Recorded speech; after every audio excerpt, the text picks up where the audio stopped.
Assalamualaikum warahmatullahi wabarakatuh. Perkenalkan, nama saya Raffi Feryanda dari kelas R7 dengan NPM 202143502446. Di sini saya akan menjelaskan tahapan-tahapan dalam memulai bisnis. Jadi di sini ada tahap pertama, yaitu tahap perkenalan.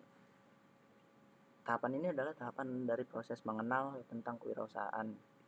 Karena di tahapan inilah orang mulai mengetahui arti dan manfaat dari kewirausahaan dalam meraih impian. Di tahap perkenalan ini terbagi menjadi 6 bagian.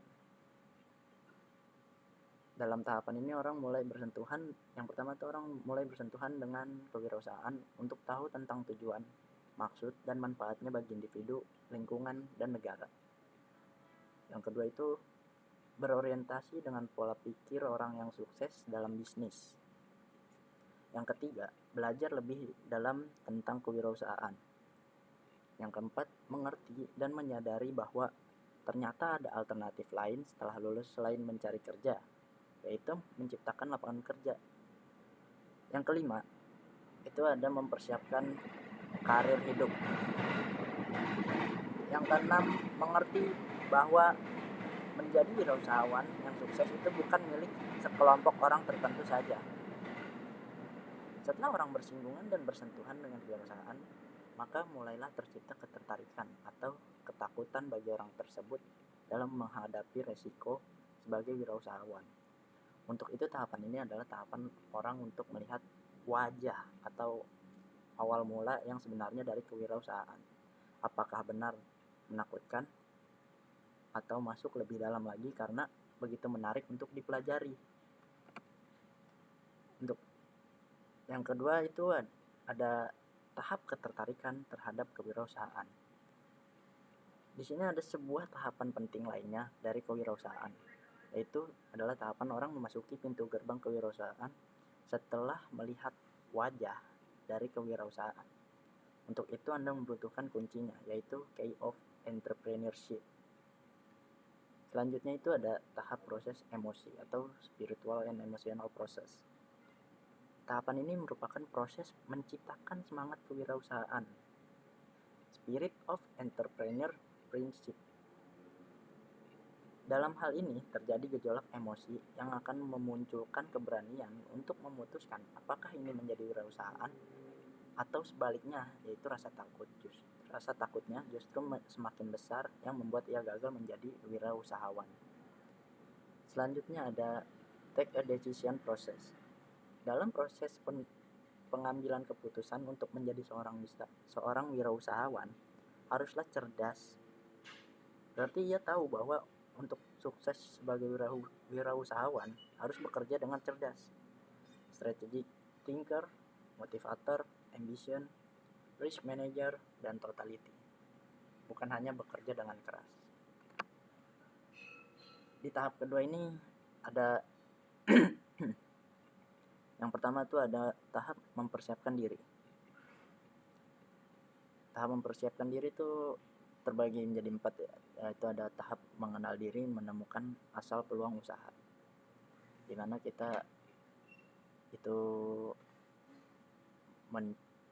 mengenali diri kita dan mencari peluang asal mula usaha kita.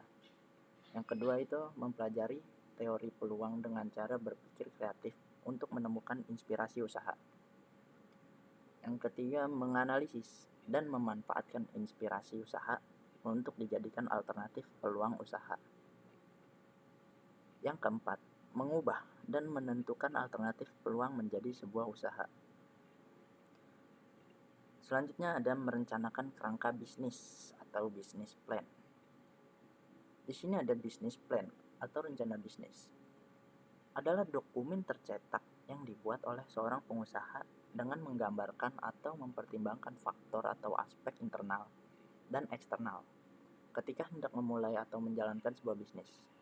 Secara umum, apa yang harus tercantum di dalam rencana bisnis adalah tujuan utama menjalankan bisnis dan strategi yang akan diterapkan.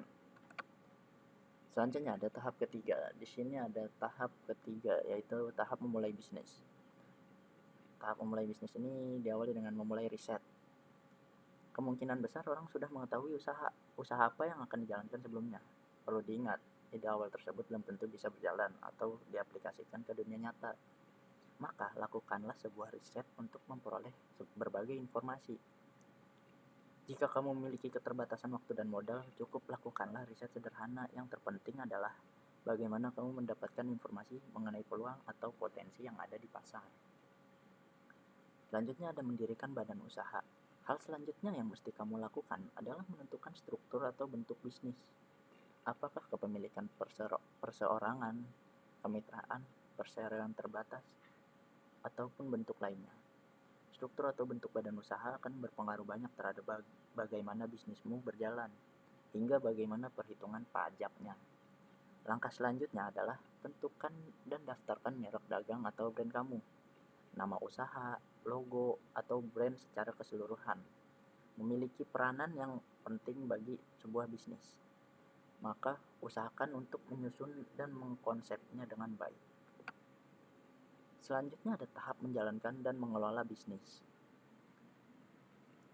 Menentukan sistem keuangan. Sebuah perusahaan akan berjalan jika memiliki sebuah sistem keuangan yang baik. Sistem pencatatan transaksi keuangan atau akuntansi yang baik memungkinkan pengusaha untuk mengelola bisnis dengan baik. Pencatatan yang akurat dan lengkap membuat pebisnis dapat memantau secara langsung keadaan keuangan perusahaan. Selanjutnya, membangun tim yang solid. Jika kamu tidak dapat menjalankan sebuah perusahaan sendirian, maka kamu akan membutuhkan sumber daya manusia. Bangunlah tim, staf, karyawan yang solid. Untuk perusahaan dengan skala lebih kecil, jumlah tim mungkin tidak akan terlalu besar. Terpenting untuk diingat, alokasi dan beban pekerjaan harus dibagi secara efektif dan efisien. Selanjutnya itu ada mengevaluasi dan mempertahankan bisnis. Tahap di mana wirausahawan berdasarkan hasil yang telah dicapai melakukan analisis perkembangan yang dicapai untuk ditindaklanjuti sesuai dengan kondisi yang dihadapi. Jadi di sini tuh wirausahawan tuh harus mengintrospeksi diri. Apakah ada kekurangan atau kelebihan, dan untuk selanjutnya setelah kita mengintrospeksi diri, kita harus mempertahankan bisnis kita. Selanjutnya, mengembangkan usaha atau bisnis. Mengembangkan usaha tahap di mana jika hasil diperoleh tergolong positif atau mengalami perkembangan atau dapat bertahan, maka perluasan usaha menjadi salah satu pilihan yang mungkin diambil. Oke, segitu aja presentasi dari saya. Kurang lebihnya mohon maaf. Wabillahi taufik wal hidayah. Wassalamualaikum warahmatullahi wabarakatuh.